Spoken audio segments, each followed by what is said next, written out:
Fronteras y ejes del mundo. Es una ojeada plural al mundo y también un espacio en el que el auditorio y los conductores pueden reconocer varios ángulos de análisis. Buenos días, auditorio de Radio Universidad, que nos sigue por el 89.5 de FM, y también al auditorio que nos sigue en televisión, en el canal digital 24.1, también a los que siguen esta transmisión de Tetras, como todos los miércoles, de 9 a 10 de la mañana, por internet en radio.uac.mx o tv.uac.mx, o en el espacio de TV UAC Presenta en YouTube. Lo saluda Ángel Valderas Puga, profesor de la Facultad de Ingeniería. Este programa se está grabando, dado el periodo vacacional en la universidad, hoy 18 de diciembre. Este es un programa que se está grabando el 22 de noviembre. Sin embargo, aparecen en pantalla los teléfonos en cabina. De cualquier manera, los mensajes nos llegan a la transmisión del 18 de diciembre. Si ustedes escriben a los teléfonos o llaman, las llamadas telefónicas, pues va a ser más complicado por el periodo vacacional. Aún así aparecen los números 442-192-1200, teléfono central de la universidad, extensión 37120. O de manera directa 442-192-1293. Para mensajes de texto que nos van a llegar, a pesar de que no estemos en vivo, es el 442-249-8788. También agradecemos sus mensajes en nuestro espacio de Facebook, Tetras Radio UAC. Agradecemos, como siempre, a nuestro productor Emanuel Villagrán y les recordamos que este programa se retransmite los sábados a las 5 de la tarde en los espacios que ya señalamos en la televisión. Bueno, pues comenzamos 18 de diciembre, adelantándonos un poco en el futuro, hoy 22 de noviembre, con la maestra Rocío Méndez, que hoy no nos puede acompañar. Decidimos tocar dos temas. Un primer tema que tiene que ver con la desaparición, en este caso en el momento en el que se graba este programa, muy reciente, el 21 de noviembre, de los órganos autónomos. Y en una segunda parte, pues vamos a tocar algunas cuestiones relativas a la reforma del Poder Judicial, un proceso que ya va bastante avanzado y que debería de concretarse en junio de 2025 con la elección de magistrados jueces en todo el país. Y bueno, con respecto al primer tema, que tiene que ver con la desaparición de organismos autónomos, pues yo siempre he puesto, cuando escribo en algún periódico, en alguna revista, desde hace años, yo siempre he escrito la palabra autónomos entre comillas. Organismos autónomos entre comillas. Porque la realidad es que de autonomía, pues tienen lo que yo tengo de chino mandarín, es decir, absolutamente nada. Pues el 21 de noviembre pasado, hace poco tiempo, fue aprobado en lo general y en lo particular por la Cámara de Diputados, con una mayoría calificada de 332 votos a favor, por solamente 119 en contra y ninguna abstención, la desaparición de 7 organismos autónomos. Es un proceso legal, legítimo, democrático. Para eso se obtienen la mayoría. Lo comentábamos por ahí en la semana del 20 de noviembre, el miércoles 20 de noviembre, que estaba presente la maestra Rocío Méndez. Comentábamos el resultado de las elecciones en Estados Unidos, en donde Donald Trump logra lo que en Estados Unidos se llama la trifecta, que es un concepto acuñado en Estados Unidos y que significa que un partido, en este caso el Partido Republicano, obtiene la mayoría, obtiene la presidencia de la República, primero, que es el cargo más relevante, pero también obtiene la mayoría en el Congreso y en la Cámara de Senadores. Y eso fue lo que sucedió en Estados Unidos en estas elecciones del 5 de noviembre. Y Donald Trump cuenta con esta trifecta, con esta mayoría en ambas cámaras, lo que le va a permitir pasar varios de los proyectos que tiene en su gobierno pues de una manera más sencilla, siempre y cuando esté de acuerdo su partido, el Partido Republicano, que es lo más probable. Así funciona en todo el mundo. Así funciona en España, así funciona en Italia, en Alemania, en el Reino Unido, en Brasil, en Colombia. Cuando se tienen mayorías que permiten modificar leyes, pues las leyes se modifican. Y así también pasó en México, en el pasado. Esto no se nos debe de olvidar. La modificación de leyes fue permanente y cuando se tienen mayorías calificadas, se puede modificar incluso la Constitución. Pero en México, si no se tienen mayorías calificadas, sí se pueden cambiar leyes secundarias, basta una mayoría simple, es decir, la mitad más uno de los legisladores presentes, sea Cámara de Diputados o sea Cámara de Senadores. Entonces, por eso señalaba, esto es una cuestión legal, es legítimo porque los cambios los propone un ejecutivo que llegó al poder con legitimidad, los asume una coalición de 3 partidos, Morena, PT, Verde, que van encaminados en un proyecto de la 4T, que ganaron las elecciones de manera legítima en junio de este año y que por lo tanto pueden hacer cambios en el andamiaje jurídico de la nación, repito, de manera legal, legítima y democrática, aunque le pese a la oposición. Que curiosamente la oposición que hoy tenemos en México ya gobernó y se comportaron exactamente de la misma manera. Cambios legislativos cuando solamente tenían mayorías simples y cambios constitucionales, casi 500, en 36 años de neoliberalismo, de Miguel de la Madrid a Enrique Peña Nieto, y modificaron 500 artículos constitucionales. O sea, ellos lo hicieron ejerciendo el poder. Es en parte absurdo que hoy el PAN y el PRI, que están en la oposición y que gobernaron este periodo neoliberal, 2 sexenios el PAN, 4 sexenios el PRI, que hoy se quejen de una actitud que ellos aplicaron de manera sistemática y de manera permanente, de manera continua, mediante ejercieron el poder. No se deberían de quejar de eso, en todo caso, del contenido, pero no de las formas. Bueno, desaparecen 7 organismos autónomos, voy a ir señalando cuáles son, pero también muy relevante la fecha de fundación. Porque de estos 7 organismos autónomos, salvo el último, 6 corresponden al periodo neoliberal en México, que se acentuó, comenzó con Miguel de la Madrid, pero se acentuó con el fraude electoral de 1988, en el que se impone en la presidencia de la República a Carlos Salinas de Gortari con el aval de la clase política de los Estados Unidos. También esto es importante señalarlo. Hay que tomar en cuenta que a principios de los años 80, en una combinación de presidencias de países anglosajones, Ronald Reagan en los Estados Unidos, Margaret Thatcher en el Reino Unido, se inicia esta nueva fase de lo que a nivel mundial se conoce como neoliberalismo y que prácticamente predominó en el llamado Occidente durante unos 40 años, a pesar de sus enormes fracasos para la mayoría de la gente y gracias a los enormes éxitos para una élite, para una cúpula que fueron los que impulsaron este tipo de gobiernos. Pues bien, fue el periodo neoliberal. Por un lado, se entiende que PRI y PAN defiendan la existencia de estos organismos porque ellos los crearon, ellos los impulsaron, ellos los mantuvieron, ellos los diseñaron con el fin de aplicar su política neoliberal.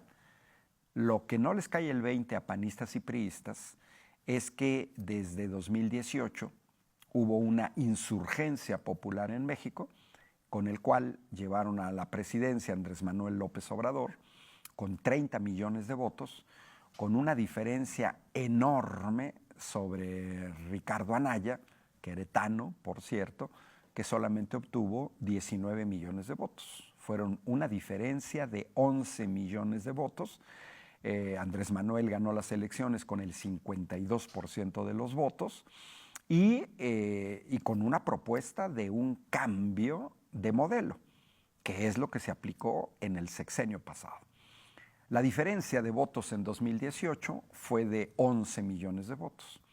Esa diferencia se amplió de manera enorme en las elecciones de este año, en 2024. Hay que tomar en cuenta que en 2018 PAN y PRI compitieron por separado. El PAN quedó en segundo lugar con Ricardo Anaya y el PRI quedó en tercer lugar con su candidato José Antonio Meade. Y aún así la diferencia fue de 11 millones de votos. Para 2024, PAN y PRI se presentan coaligados, incluso agregando al PRD, es decir, 3 partidos juntos, casi toda la oposición, excepto MC, y sin embargo la diferencia de votos no disminuyó, al contrario, aumentó. La doctora Claudia Sheinbaum le gana a Xóchitl Gálvez con 20 millones de votos de diferencia, lo que significa que el pueblo de México sigue apoyando la consolidación de un modelo alternativo al modelo neoliberal. Los organismos que desaparecen, pues es primero la Comisión Federal de Competencia Económica, COFESE, que fue creada en diciembre de 1992. Es decir, ¿quién la creó, quién la impulsó? Carlos Salinas de Gortari, neoliberal, de los más neoliberales, impuesto con un fraude electoral en la presidencia de la República en 1988, un escandaloso fraude en contra de Cuauhtémoc Cárdenas, que es quien en realidad había ganado las elecciones. El mismo Salinas de Gortari en 1993 crea la Comisión Reguladora de Energía. Ojo, la primera Comisión Federal de Competencia Económica se supone que debería de ser un organismo antimonopolio, un organismo que fomentara la competencia económica. Y no hay nada peor contra la competencia económica privada que los monopolios, porque hay que tomar en cuenta que dentro de la competencia económica no se debe de incluir empresas del Estado, por ejemplo, al Seguro Social, al ISSSTE, a Pemex, a Comisión Federal de Electricidad. Esas son empresas públicas del Estado mexicano que no tienen por qué entrar en esta competencia económica entre empresas privadas. 1992, estamos hablando de hace 32 años. Y por los resultados podemos observar pues, que la Comisión Federal de Competencia Económica ha sido un organismo inútil porque en sus 32 años de existencia nunca logró frenar la concentración de ciertos actores empresariales en ciertos sectores. Y estamos hablando, por ejemplo, de telecomunicaciones, pero también hablamos de minería, también hablamos de ferrocarriles, también hablamos de energía. Entonces, la COFESE. En segundo, Comisión Reguladora de Energía, la crea también Salinas de Gortari del PRI en 1993, para ni más ni menos, quitarle atribuciones a la Secretaría de Energía, a la CENER. Quitarle atribuciones a la CENER significa, porque esto es lo que sucede con estos 6 organismos creados en el periodo neoliberal, era quitar atribuciones. Por ejemplo, la Comisión Federal de Competencia Económica, pues le quita atribuciones a la Secretaría de Economía. La Comisión Reguladora de Energía le quita atribuciones a la Secretaría de Energía. Del mismo tipo es el Instituto Federal de Telecomunicaciones, IFT, creado en 1996 por otro neoliberal priista, Ernesto Zedillo Ponce de León, que hoy vive en los Estados Unidos, y que también son funciones de este instituto que debería de cumplir la Secretaría de Economía, porque también el Instituto Federal de Telecomunicaciones, en estos 28 años de existencia, casi 3 décadas, pues hemos visto que la cuestión de telecomunicaciones siguen los oligopolios dominando, las tarifas las imponen ellos y realmente no ha cumplido con su papel. Hoy en día la propuesta, más que nada por requerimientos del TEMEC, Tratado de Libre Comercio con Estados Unidos y Canadá, es que la COFECE y el IFT se fusionen en un nuevo organismo que asuma las funciones que tenían la COFECE y la IFT, con independencia, que no es lo mismo que autonomía, independencia para que puedan llevar a cabo sus funciones.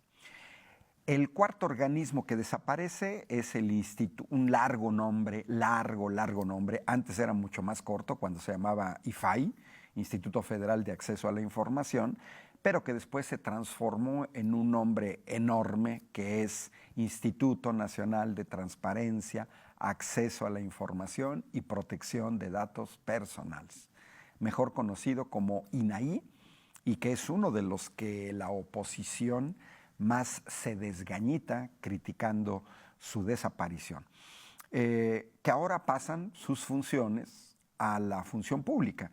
Cabe señalar que ninguno de los 7 organismos que desaparecen, ninguno, absolutamente ninguno, desaparecen las funciones que realizaban. Simplemente las funciones que realizaba el INAI quedan más adecuadas en la Secretaría de la Función Pública.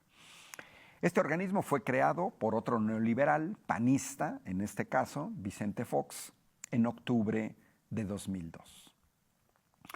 Por otro lado, también desaparece el Consejo Nacional de Evaluación de la Política de Desarrollo Social, mejor conocido como el Coneval, también creado por el neoliberal panista Vicente Fox en enero de 2004. Cabe señalar que aquí, en las funciones de estos organismos, repito, entre comillas, autónomos, entra la duplicidad de funciones, duplicidad de funciones, mayor gasto, porque tenemos que mantener a un aparato burocrático, y esta supuesta autonomía que en realidad le quitaba al Estado mexicano determinaciones muy relevantes, no determinaciones banales, accesorias, marginales, no.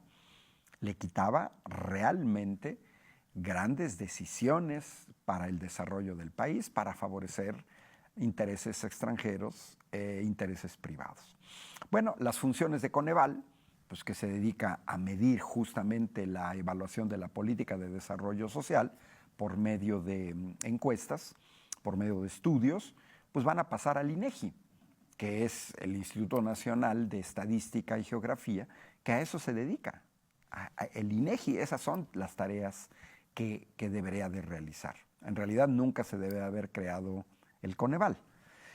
El sexto es la Comisión Nacional de Hidrocarburos, creada por otro neoliberal, impuesto también con fraude electoral, Felipe Calderón, el fraude electoral de 2006, el más documentado de la historia, el más escandaloso, más que incluso el de 1988, pues porque quedaron múltiples huellas de ese fraude electoral, y Felipe Calderón crea la Comisión Nacional de Hidrocarburos en noviembre de 2008 para quitarle atribuciones específicamente en el sector de hidrocarburos, petróleo, derivados del petróleo, gas, etcétera, a la CENER.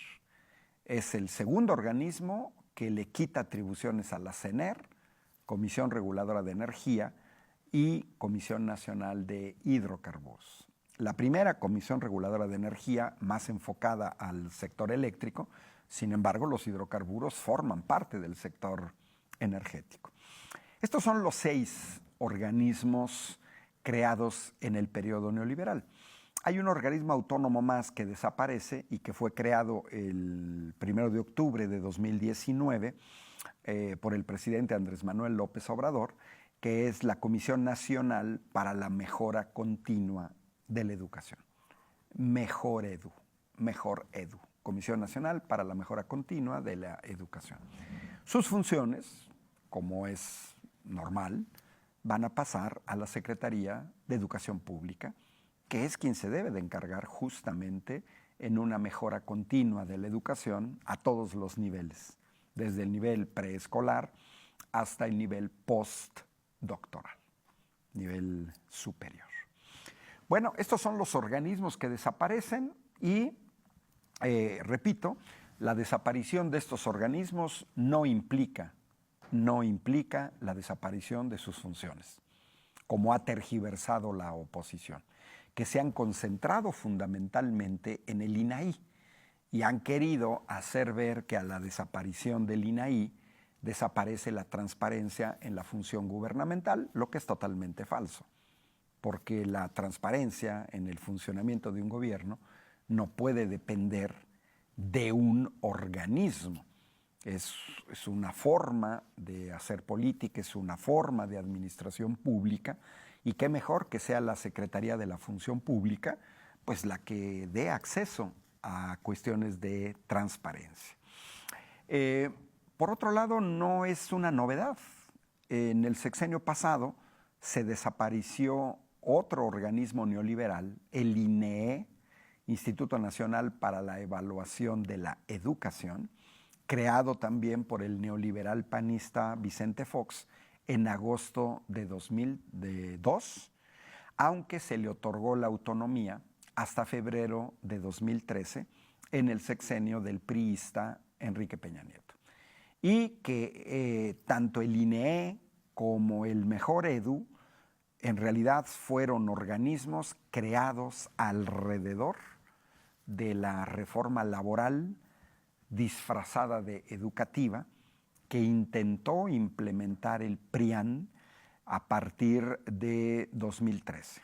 Parte de sus reformas estructurales, aunque en realidad se esperaron a que pasaran las elecciones de 2015 y comenzaron a aplicar realmente la llamada reforma educativa hasta 2016, principios de 2016, finales de 2015, una vez que pasó el proceso electoral y una vez que no recibieron un voto de castigo por parte de los maestros.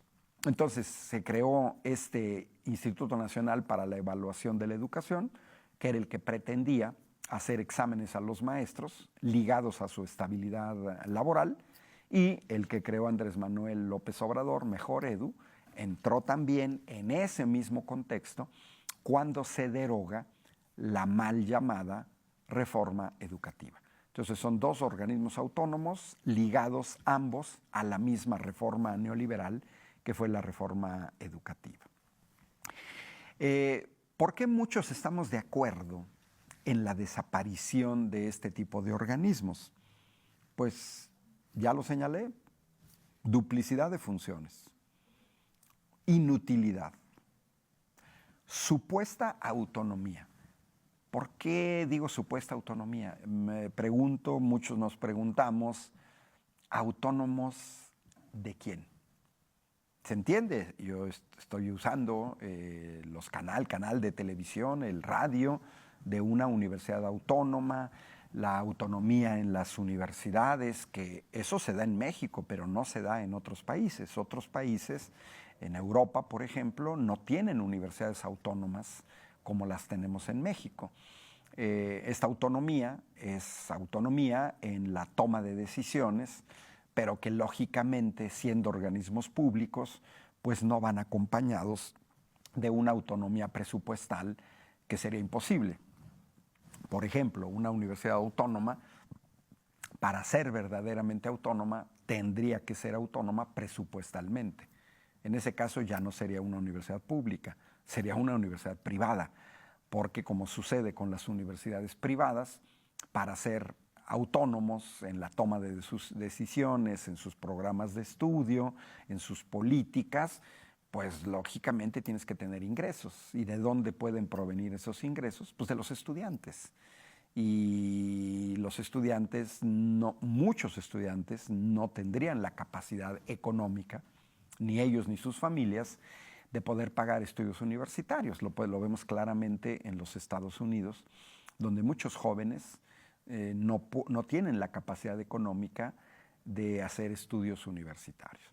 Entonces, esta cuestión de autonomía, en realidad, estos organismos que desaparecen, y de ahí la defensa férrea del PRI y del PAN, es que estos organismos, en su actuar cotidiano, en estas casi 3 décadas de existencia de alguno, 2 décadas, 20 años, el más reciente, excluyamos el de Andrés Manuel López Obrador, que fue apenas en 2019, pero sí la Comisión Nacional de Hidrocarburos, en 2008, pues tiene ya 16 años de existencia.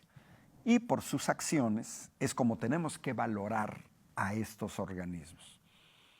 En los hechos, y yo que he venido trabajando el sector energético, pues sirvieron a grupos, a intereses de transnacionales extranjeras.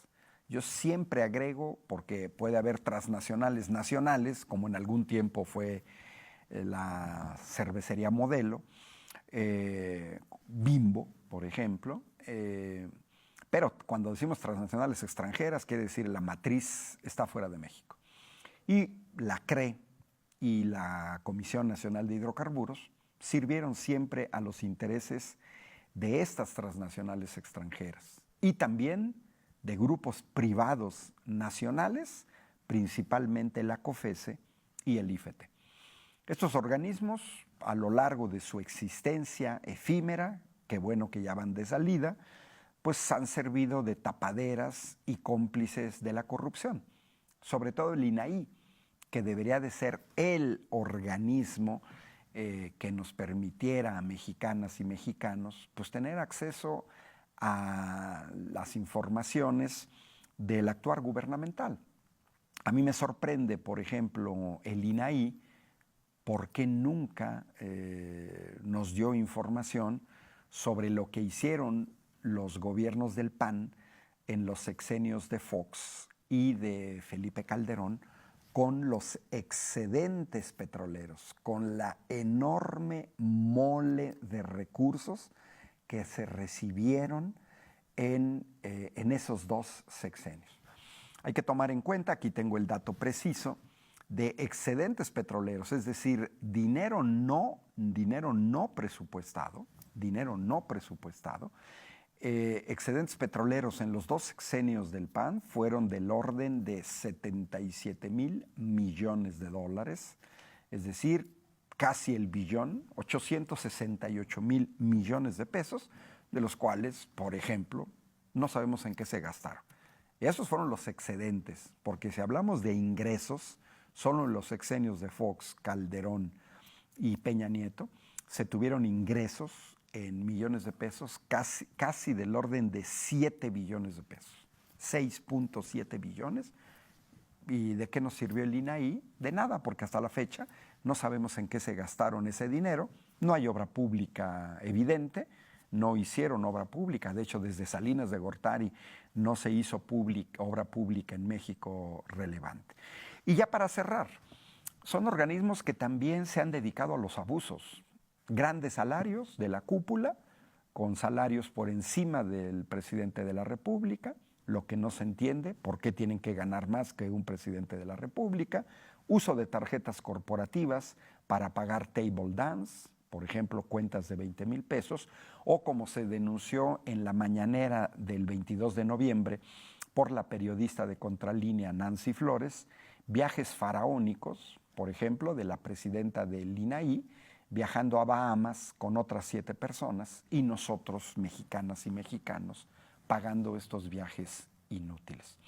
Nos tenemos que ir al corte de la media hora. Estamos aquí en este miércoles 18 de diciembre en un programa que se está grabando el 22 de noviembre. Regresamos después del corte.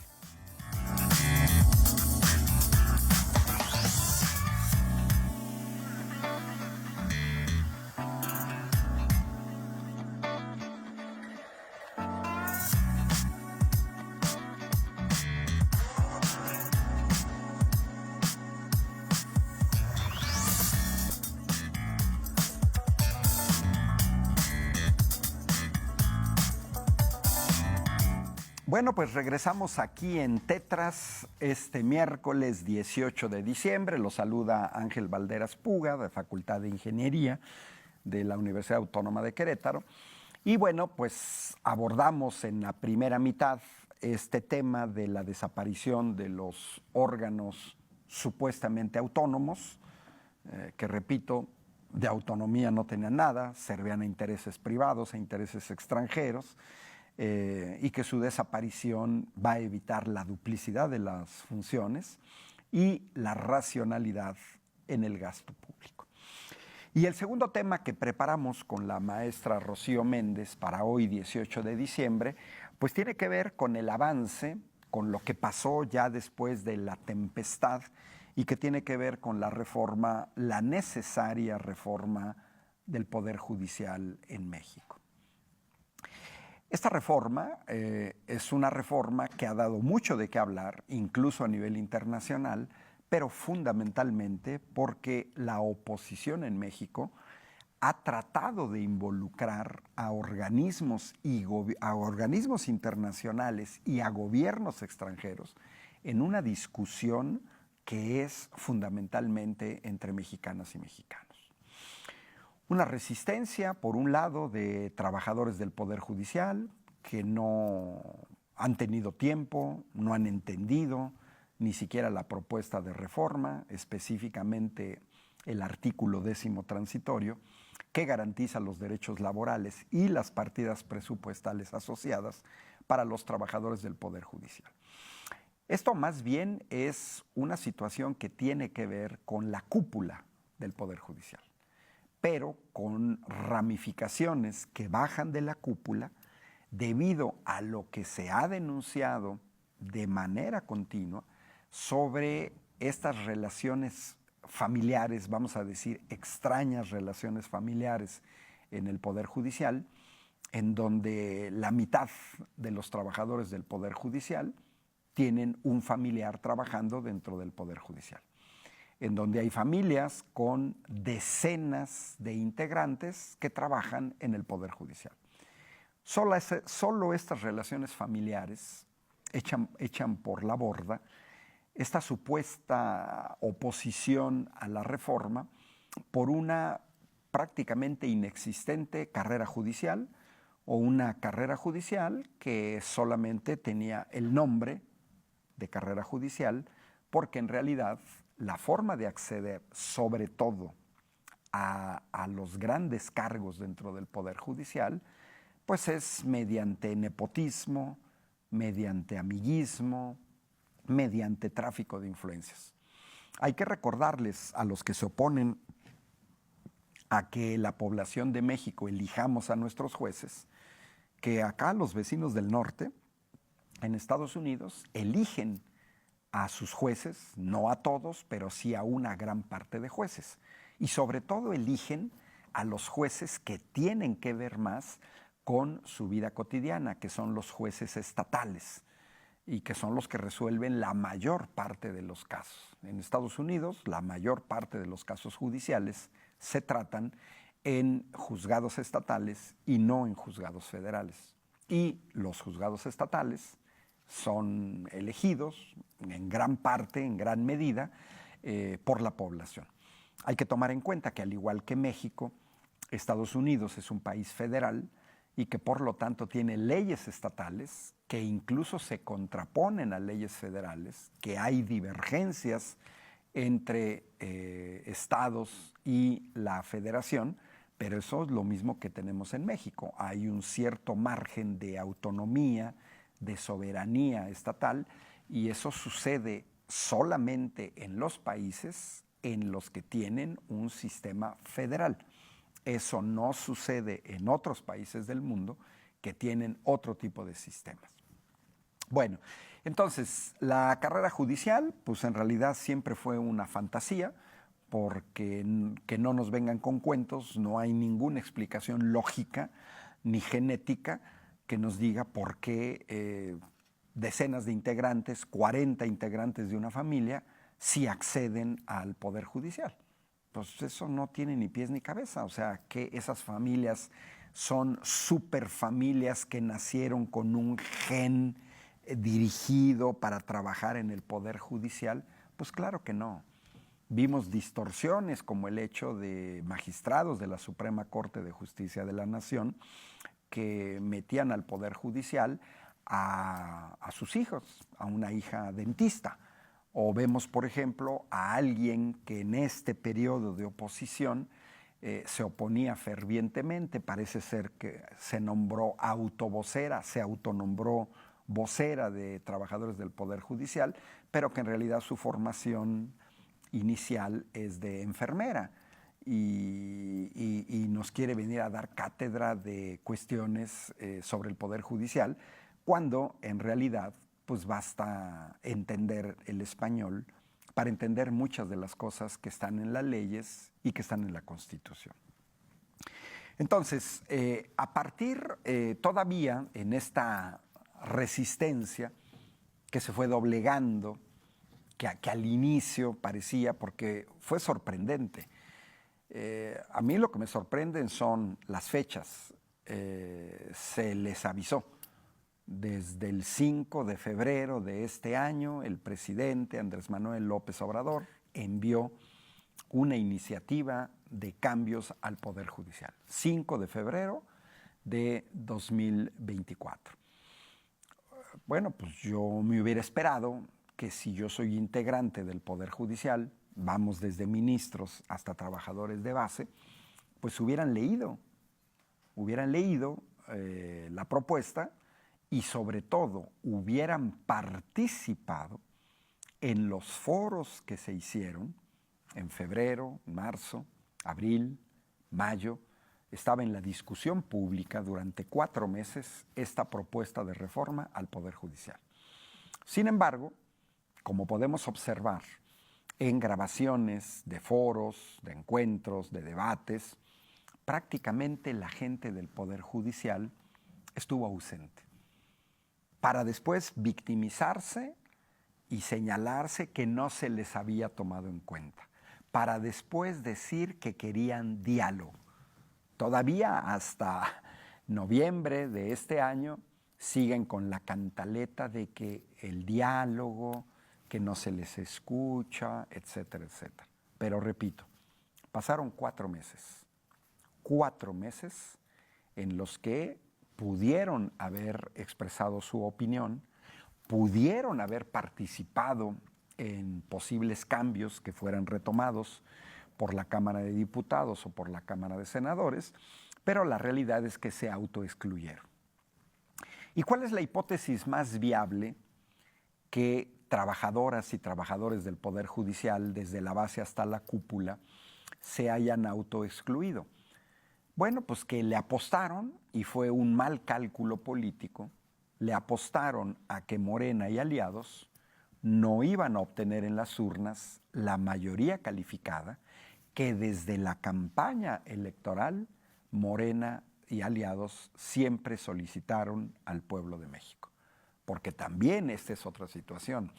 Se hablaba de reforma judicial no a partir del 5 de febrero. El 5 de febrero se cierra el ciclo de presentación de una propuesta formal por parte del Ejecutivo al Legislativo. Pero en realidad se venía discutiendo al menos los 2 años anteriores de reforma judicial, desde que, por ejemplo, 2 ministros de la Corte invalidan y declaran como inconstitucional la ley de la industria eléctrica, a pesar de que en el Pleno no se habían logrado las 2/3 partes de los 11 ministros para declararla como inconstitucional. Que también ahorita que toque ese tema de los 2/3, es verdaderamente patético que la Corte, presidida por Norma Piña, se hayan puesto a discutir si podían declarar inconstitucional algo ya aprobado con un proceso constitucional con 6 votos. Son 11 integrantes de la Corte y entonces de la noche a la mañana querían cambiar en pleno proceso un criterio, cuando el criterio que se venía aplicando a lo largo del tiempo Es al igual que para los cambios constitucionales, mayoría calificada. Y la mayoría calificada de 11 integrantes de la Corte se obtiene con 8 votos, 8 integrantes de la Corte. Así vimos en el sexenio anterior cómo con 8 votos lograron detener ciertas leyes o declarar inconstitucionales ciertos artículos o ciertas leyes, con 8 votos. Y también vimos cómo con 7 votos no pudieron tirar ciertas leyes. Y estamos hablando desde el sector energético a cuestiones relativas a la seguridad, como la Guardia Nacional, distintos aspectos. Y no pudieron porque el criterio era mayoría calificada.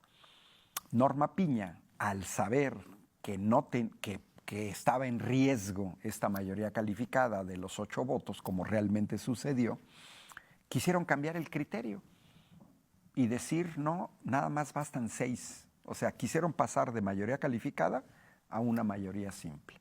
Y la oposición del PRI y del PAN, contentos con este cambio de criterio y defendiéndolos, algo totalmente irracional, como lo señaló el ministro, que no les dio el voto, Pérez Dayán, que no les dio el 8º voto que necesitaban, pues porque lógicamente en él reinó la cordura.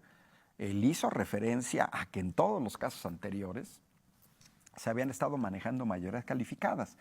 Y la gran contradicción de la oposición es que, por un lado, la Constitución marca que para modificar la Constitución se requiere mayoría calificada en la Cámara de Diputados y mayoría calificada en la Cámara de Senadores. Tiene una I. Se tienen que cumplir ambos requisitos. Y hay un tercer requisito, que esto sea aprobado por la mayoría de las legislaturas estatales. Teniendo México 32 estados, la mitad son 16, por lo tanto la mayoría se obtiene con 17 estados que decidan apoyar una reforma constitucional. Entonces son 3 requisitos, se deben de cumplir los 3 y se piden mayorías calificadas en la Cámara de Diputados y en la Cámara de Senadores. La pregunta es, ¿por qué en la Suprema Corte de Justicia de la Nación le dedicaron tiempo, dinero y esfuerzo para tratar de irse por la libre y tomar determinaciones con una mayoría simple y no una mayoría calificada, sobre todo cuando se está discutiendo de cuestiones constitucionales? Una gran incongruencia, pero pues así fue el reinado de la señora Norma Piña en la Suprema Corte de Justicia de la Nación, avalando, por ejemplo, algo inédito que aquí en Tetras comentamos muchas veces, totalmente inédito, el hecho de que los trabajadores del Poder Judicial se hayan ido a huelga, porque hay que decir las cosas por su nombre. Eso fue una huelga, eso fue un paro, pero seguían cobrando su sueldo.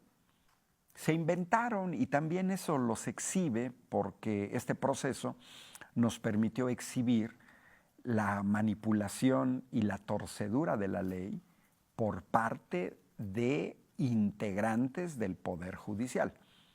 Primero, unos lo hacen y otros lo avalan. Por ejemplo, intentaron detener el proceso hasta el último con una serie de amparos que no son aplicables, porque el artículo 61 de la Ley de Amparo claramente dice que amparos contra reformas constitucionales no son procedentes. Y entonces uno, desde fuera, uno que no es abogado, se sorprende y se pregunta que estos magistrados que primero solicitan el amparo no saben leer, desconocen el artículo 61, se amparan contra una reforma constitucional a pesar de que el artículo 61 dice que es improcedente, son tan ignorantes, porque esto es una crítica a los que solicitan el amparo, que exhiben ignorancia. Pero la crítica también va para los magistrados que otorgaron el amparo, porque no solamente hubo quienes lo solicitaron, sino los que lo otorgaron. Y los que lo otorgaron pues también exhiben que no saben leer, que desconocen la redacción del artículo 61, o que no lo entienden, pero en ambos casos lo más probable más bien es que se exhibieron a los ojos de todos de cómo manipulan y tergiversan las leyes a favor de sus intereses, porque hay que tomar en cuenta que los jueces en todo este proceso han sido juez y parte, porque han querido juzgar a pesar de que es algo que tenía que ver con ellos. A mí me hubiera gustado ver que realmente los ministros que asumieron cualquier posición en pro o en contra se excusaran. Pues prácticamente de los 11 no quedaría ninguno, porque sí vimos por un lado un bloque de 3 magistradas, comenzando por Lenia Batres, también por Yasmín Esquivel, por Loreta Ortiz, que desde siempre manifestaron pues, que estaban, si no a favor, que sí estaban de acuerdo con esta reforma constitucional, con el punto principal, la elección de jueces, pero también un consejo de la judicatura que verdaderamente funcionara como tal, separado, no como estaba actualmente, en el que Norma Piña al mismo tiempo presidía la Suprema Corte de Justicia de la Nación y el Consejo de la Judicatura, que en teoría debería vigilar el trabajo de los jueces. Eso es ser juez y parte. O sea, y esas funciones las ejercía Norma Piña. Pero también por otro lado, vimos a gente como Norma Piña, como Luis María Aguilar, manifestarse como Ríos Farhat, manifestarse abiertamente en contra de la reforma. Lo que a todos estos opositores a la reforma se les olvida es que aquí no hubo gato encerrado, no hubo engaño de nadie. Morena y aliados desde finales de 2023, mediados de 2023, promocionaron ampliamente en la población mexicana el llamado Plan C, que consistía simplemente en pedir a la población de México que se les dieran mayoría calificada en la Cámara de Diputados, en la Cámara de Senadores y mayoría en al menos 17 congresos estatales con el objetivo explícito de poder concretar reformas constitucionales con un sentido nacionalista. A nadie se engañó. Esto se hizo público, abierto, en foros de discusión, en plazas públicas, en programas de radio, de televisión, de YouTube, etcétera, de que Morena y aliados pedían al pueblo de México la mayoría calificada. Mediados, finales de 2020, digamos el otoño de 2023. Y bueno, la oposición, ante esa solicitud de parte de Morena, PRI, PAN, PRD, decían a la población no voten por Morena en Cámara de Diputados, en Cámara de Senadores, aunque voten por la doctora Claudia Sheinbaum para la presidencia de la República. Es decir, PRI y PAN se pasaron su campaña electoral junto con sus corifeos en los medios de comunicación, los comentócratas, organizaciones oscuras como la de Claudio X González y Mario Amparo Casar, estuvieron pidiendo el contrario, estuvieron pidiendo el voto diferenciado. Es decir, no le den lo que pasó con Donald Trump en Estados Unidos, la llamada trifecta, no le den mayorías calificadas a Morena y aliados, ni en la Cámara de Diputados ni en la Cámara de Senadores. ¿Para qué? Para que no puedan modificar la Constitución. Entonces fueron meses de 2 propuestas claramente especificadas. Morena y aliados, queremos mayoría calificada, y la oposición no le den mayoría calificada. ¿Quién decidió? Pues el pueblo de México. ¿Cuándo decidió? En junio de 2024, en el que la gran mayoría del pueblo de México, con resultados contundentes, porque fueron resultados contundentes, decidimos que sí queríamos cambios en la Constitución, Claudia Sheinbaum arrasó con 20 millones de votos a Xóchitl Gálvez. La doctora Claudia Sheinbaum alcanzó casi el 60%, se quedó poquito de alcanzar el 60%, mientras que Xóchitl Gálvez apenas llegó al 27%.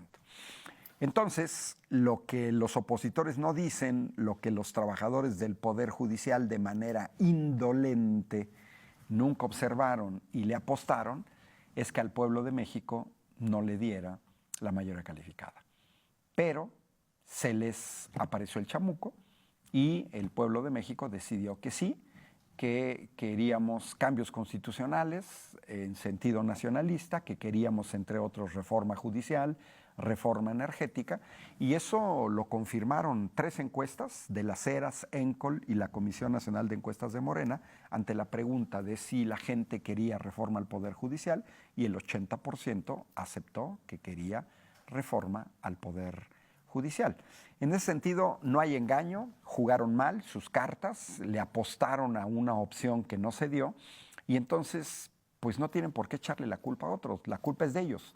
Deberían de haber participado en los diálogos, deberían de haber participado en las propuestas, se deberían de haber sumado de manera constructiva a la discusión, pero no lo hicieron. Se fueron por la vía fácil de el no, no, no, y ahora pues están pagando el precio. Bueno, se nos acabó el tiempo, los esperamos aquí, va a ser el día siguiente de Navidad, el 25 de diciembre, con Sergio Becerril y Gonzalo Guajardo.